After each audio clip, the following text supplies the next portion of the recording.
Good evening, ladies and gentlemen. Welcome to join me in this edition of the news on Equinox Television. The Cameroonian cocoa continues to be threatened in the international market, and there is the need for the government to hasten in its amelioration. And also in this newscast, a 35-year-old man here in the economic capital Douala admits having raped a 10-year-old girl 3 times. Plus, 65-year-old German-born Volker Finkel is the new coach of the Indomitable Lions of Cameroon.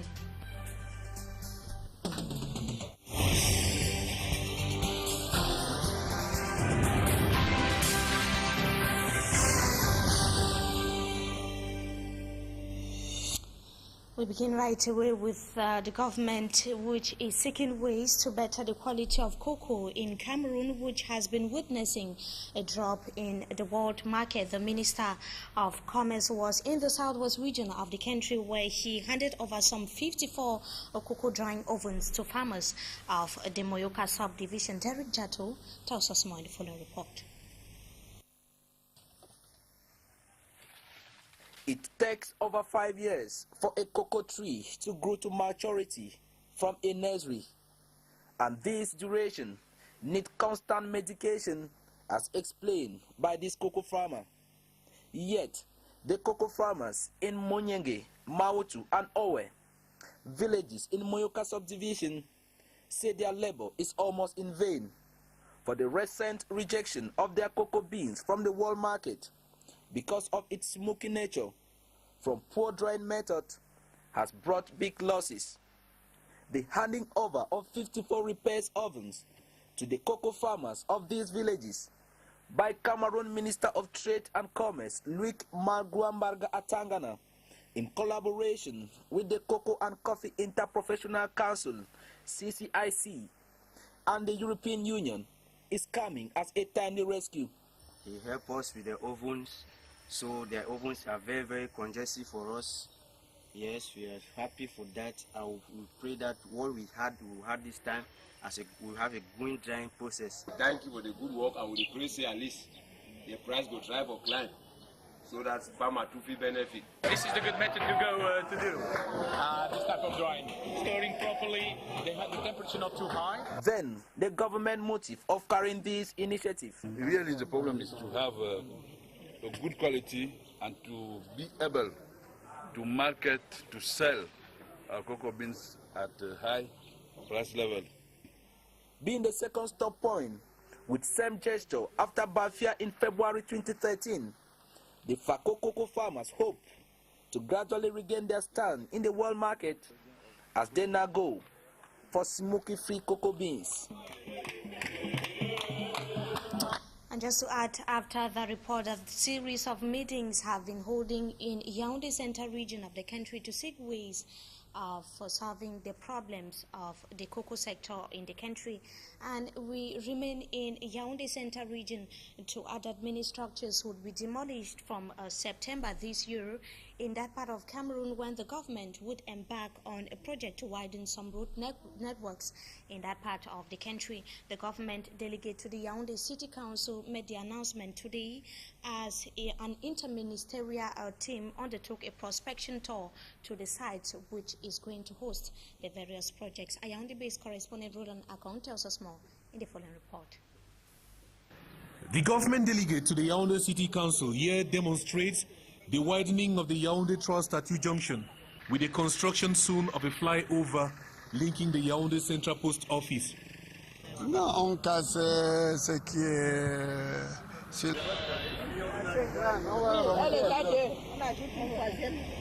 Gilbert Simi Evuna told reporters that many roadside structures will be demolished when the project begins September this year.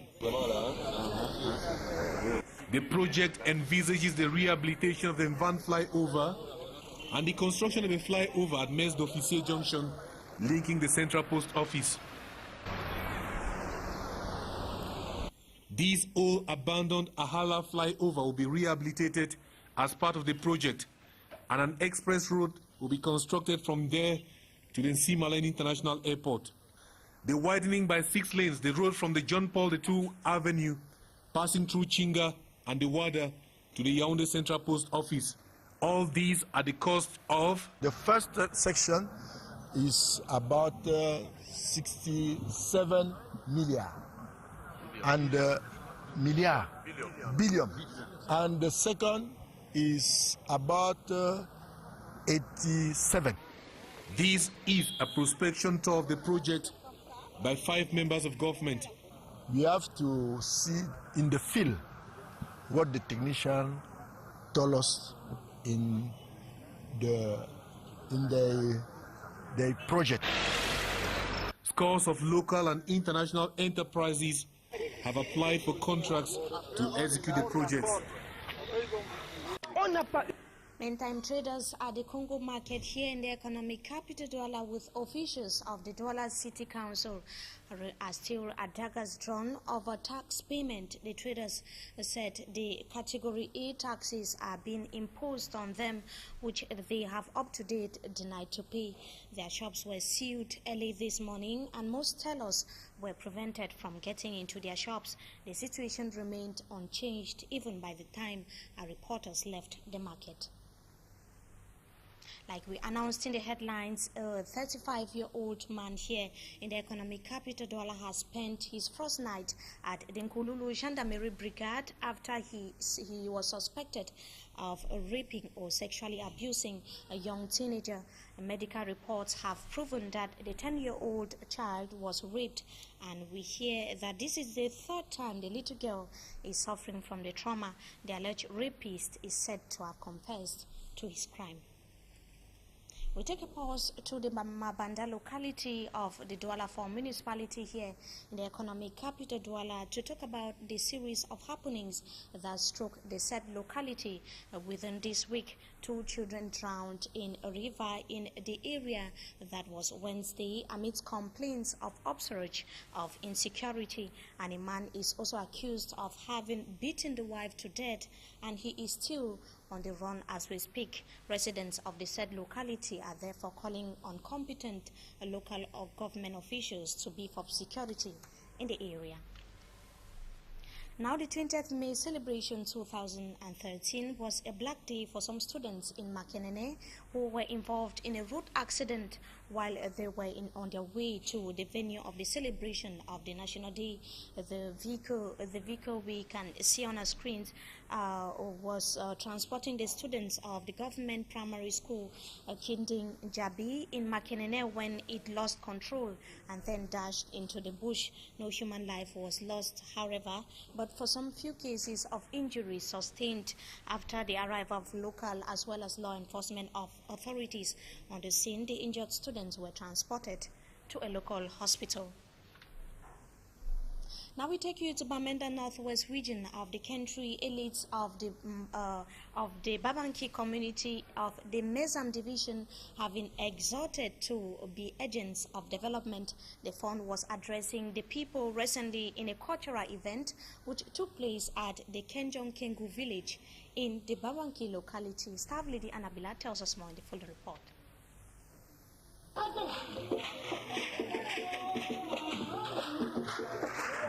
These sons and daughters of Kejim Keku, a village in the Tuba subdivision of the Northwest region, came out massively to welcome their newly enthroned Fon.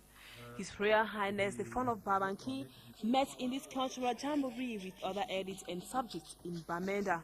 The event was attended by the Senior Divisional Officer for the Mesam Division, the Divisional Officer for Tuba, alongside other dignitaries. I feel very delighted among my people as I witnessed the encounter between His Royal Highness, the Fon of Kejom Kegu, and his people resident here in Bamenda. I saw a king who is really behind the people, who are really behind the leaders. The Fon and his collaborators had his messages for the people. But my first thing I want to appeal to all Kujomson is that you should be development oriented.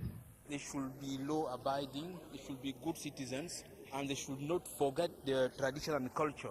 During the cultural events which showcased the various traditional rites of the Kejim Keku village, it was announced that the fund would be officially installed soonest, to the greatest excitement of the villagers. Our fund will be, in the days ahead, will officially be installed as a second-class fund of Mezam in Tuba subdivision. So we're proud to have received him.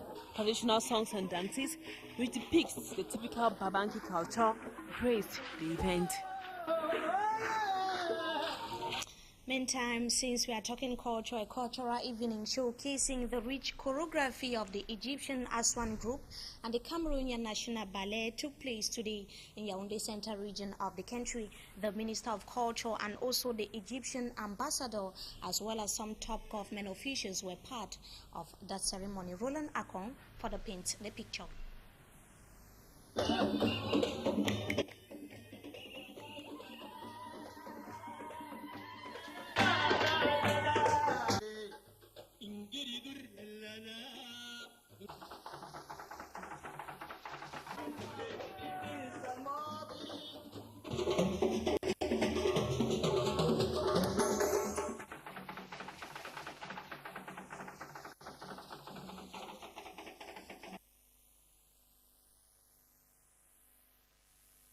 Went to Egypt, we did not know that this would happen.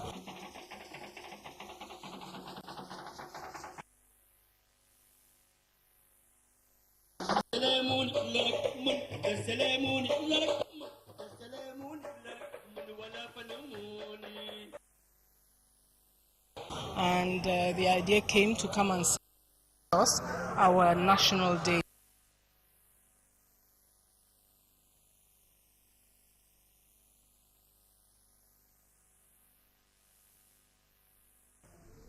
We are having some difficulties, unfortunately, bringing to you that cultural evening showcasing the rich choreography of the Egyptian Aswan Group as well as the Cameroonian National Ballet. We surely shall be coming back to that in a subsequent newscast. Now, in news out of Cameroon, America's first black president, President Barack Obama, would be carrying out his first African tour. That is going to be next month of June 2013. He would be visiting Senegal, Tanzania, and also South Africa following a release to the press from the White House in Washington, D.C. An online website is said to have quoted President Barack Obama by saying that Nigeria happened to be one of the countries to be visited by President Barack Obama, but he later changed his mind on grounds that it was actually unfavorable in terms of security. Obama's visit to Africa intends to deepen the cooperation between the United States of America and the sub-Saharan Africa. Now we talk sports. Football. German-born Volker Finke has replaced coach Jean-Paul Akono as the team coach of the Indomitable Lions of Cameroon. The 65-year-old appointed yesterday has as prime challenge to qualify the Lions for the 2014 World Cup bid for Brazil. Details in the following report. The appointment of German-born Volker Finke is coming at the time when some sports analysts and keen observers think that the Lions squad should be led by a national. To them, interim team coach Jean-Paul Akono, whose health is failing, should have been given the chance to see the team through upcoming encounters and eventually qualify Cameroon for the 2014 World Cup. Meantime, Cameroon's roving ambassador Roger Milla outrightly kicked against the naming of an expatriate and also threatened to mobilize the population to chase away any foreigner appointed as team coach. The question that remains preoccupying is whether the German football manager and former player would be able to take the country to Brazil next year. He is also coming on the eve of Lions' two crucial encounter with Togo and the Democratic Republic of Congo billed for June 2013, not leaving out the June 2nd friendly encounter against Ukraine. Having managed SC Freiburg from the year 1991 to 2007, Volker Finke is the longest-serving manager in the history of professional football in Germany.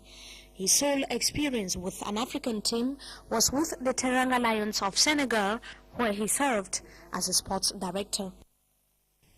And that does it, viewers, for this segment of the news. Up next is Talking Point.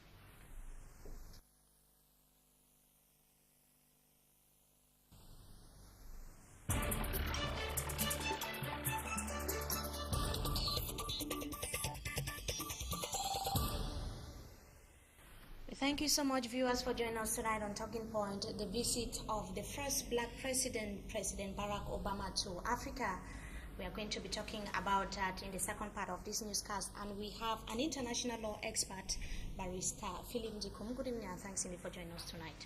Good evening. Thank you for the privilege. Like I talked about the visit of President Barack Obama to Senegal, Tanzania, and also South Africa. That's due for June 2013, between June and early July. So he is visiting the west, south, and east of Africa. We see his countries of the Central African countries are actually not a part of his favorites countries that he's going to visit. Why the choice of maybe Tanzania, Senegal, and South Africa, if I may ask? Well, you should also include Nigeria, because it seems to me a report from the White House included Nigeria, but knowing what is happening there today, Boko Haram, I think they are very careful, because they may not have enough manpower to secure the physical presence of the president on Nigerian soil. But what is significant is that the president is visiting African countries that respect the rule of law, respect democracy, respect a market-based economy, respect international committee in terms of employment law, and respect of human rights. These are countries like Senegal that has shown that they can make a transition, whereas in Cameroon we have a government that has been two governments in the 60 years of our independence. So I think it's encouraging signs that the president is sending us signals that when you democratize and you make a market-based economy, then they are going to salute that with a visit. So apart from Cameroon, other countries in Central Africa that could not be visited by President Barack Obama, does it mean that they could not meet up to the above criteria you mentioned? No, I don't think so. I think if you look at Idris Deby wants to be in power forever. In Cameroon, there are children born in this country 30 years ago that have known only one leader. In the Central African Republic, it's absolute chaos. In the Congo, same thing. In Gabon, it's a dynasty. And I don't think the Americans are ready to encourage that type of perception of democratic involvement. And the meeting aims at, is he supposed to come and maybe strengthen ties with Africa? So how could he be talking about unity when he's setting aside other countries in Africa? I don't think so. I think the message should be very clear. The American president is a very busy man, and I think he will send important signals when it is necessary. He's not there to please people. He's there to represent the American interest. And as far as I understand it, those countries like Tanzania, South Africa, Senegal, and Nigeria, bet for the difficulties we're having in that country today because of terrorism, have met certain international standards and criteria to see that their countries will move forward without one man staying forever in power.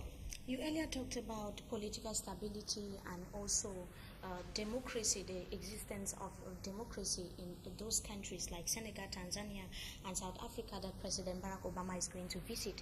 But many political analysts are questioning whether his visit is probably not also economically motivated. Well, Senegal, I don't think, have a bigger economy than Cameroon. Neither does Tanzania. But you see that it is true that South Africa has a vibrant and robust economy. That may be true of South Africa, but I think the other countries mentioned, but for Nigeria, where because of the terrorism problems we are facing, I think it is not a problem of economics here. But if you divide into two, you will find out if you're taking South Africa and of course Nigeria and Senegal and Tanzania, if you make a proper divide, yes, it seems to me it's for economic and political reasons. But you have to understand that Nigeria has implemented democracy. They have changed the government in the last few years many times through democratic means. And South Africa is a token. Democracy there is a token. They left from apartheid to Mandela to Thabo Mbeki, now to the actual president, and they are moving forward towards the right direction despite being an economic powerhouse. What does that conjure for Africa? It shows that economic development can go hand in hand with political evolution in a democratic way. So an indication that the cancellation of the visit to Nigeria was only as a result of the instability reigning in that part of the continent. Is that what you are insinuating? It would have been one of his options. It would have been one of his destinations in Africa. You know, in this business, you don't speculate. I am talking according to reports from the White House. And I think, obviously, you're right. It's for those reasons that have just been mentioned, the terrorism, the threat. You know that as a fact that in the north of Cameroon in the past month, we experienced how French people were taken into Nigeria, and people are speculating whether a ransom was paid for that. I think the American president is aware of that difficulty, and as I've said earlier, we don't have enough manpower to be able to guard and protect his person. And looking at the message of congratulations that the White House sent to Head of State Paul Biya as we celebrated the National Day, that is May 20th, many Cameroonians were believing that maybe the image of Cameroon, maybe in the international scene, is getting in a positive light. So is that not contrary to, you're talking about maybe the absence of democracy in Cameroon and other insecurity in the northern region of the country, but the congratulating message came as we celebrated National Day, and many were already hoping and imagining why Cameroon could not also be a choice, or maybe in the years to come, for the President of the United States of America to visit. Of course, rightly put, in the years to come, if there is democracy, if there is economic development, if there is a change of government in a democratic way, if there is a political system that responds to a change of government without thinking of tribalism, if there is a market-based economy, if there is respect of law in terms of employment rights, all of those things, if we do respect them, yes, an American government can think of Cameroon. Look at Senegal. I think they are doing well. They have changed governments many times. They've had difficulties, no doubt, but they have remained behind the democratic tradition, and there is this signal. The president has said, I am not going to be in support of governments that have remained forever in power. Coming back to the second point, is Cameroon, we're talking about democratic institutions. Yes, we have to encourage that type of behavior, and I think that in the future, if we do, then I think American policy may change in terms of what is happening in this country. So now, taking a look at the African Growth and Opportunity Act that was signed in the year 2000 to improve maybe the economic relations between the United States of America, what could be your assessment of the act that was signed almost over a decade ago? What could be your assessment of the act? Well, from what I've just, before I came here, I looked into it. It's very positive. I have seen that they made progress. In 2011, they made more than $70 billion of exportation to the United States. But again, that has to be breaking. How does it impact on the people on the ground? You have Cameroon qualifies. How many people are trading with America and taking advantage of these duty-free possibilities that reign between these two countries? It is something we have to look at critically and see how it impacts on people who are doing business with America. But we should not forget that the act carries the name and does what it means. You know, African Development and Opportunity Act is there to encourage people who want to do business with the United States, do it in such a way that they don't pay import. And the American government will encourage them to do that. Why do they do that? It should be very explicitly explained indeed, so that to eradicate poverty, to encourage people to do business, and to encourage democracy and an economy-based, market-based economy. And in recent times, there are reports of how the AGWA Act has been failing. Has not been having any positive achievement. There have been some weaknesses as far as the Act is concerned. Of course. For example, I will just take a common sense approach to it. If you're going to export in America, for example, cocoa, free of charge, you need on the ground policy or network that can handle that. So, for example, if you are exporting Cameroon coffee to the United States, do we have Cameroonians on the ground or American businesses on the ground that are ready to understand that vision and take it to the actual end, that is marketed in that country? So I think what we have to do is work in a certain way so that we have a vision and which should be compatible with what we have in the ground in America. It is not just necessary to make an act like that. It's good. It shows Clinton, who did it, had a vision. But now people from Africa should also have the same vision. But guess what? Ethiopia is doing fine. They have a network because during the crisis, America took a lot of Ethiopians in their country. I went to school in Minnesota, so I have a sort of hands-on experience with that. So a very huge community. Somalia is going to do fine.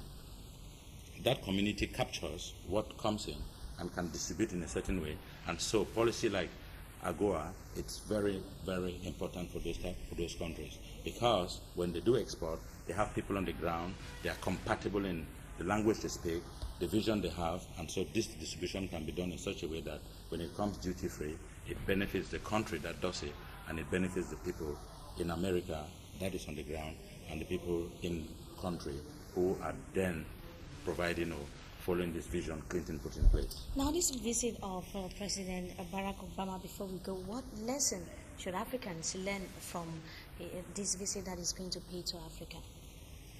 Well, it shows that we have to democratize. We cannot run a government that depends on where we come from. We cannot just have a small tribe that runs a country. We must not be afraid of one another. We must say, well, today a man from Bamenda can become president of this country, as one is going to become, and we are comfortable to work with him. We must say a man from the Sawa, Douala, can be president. But I think what we are not seeing here is that everybody, there's a lot of tribalism, and not just in Cameroon, obviously, but in other African countries.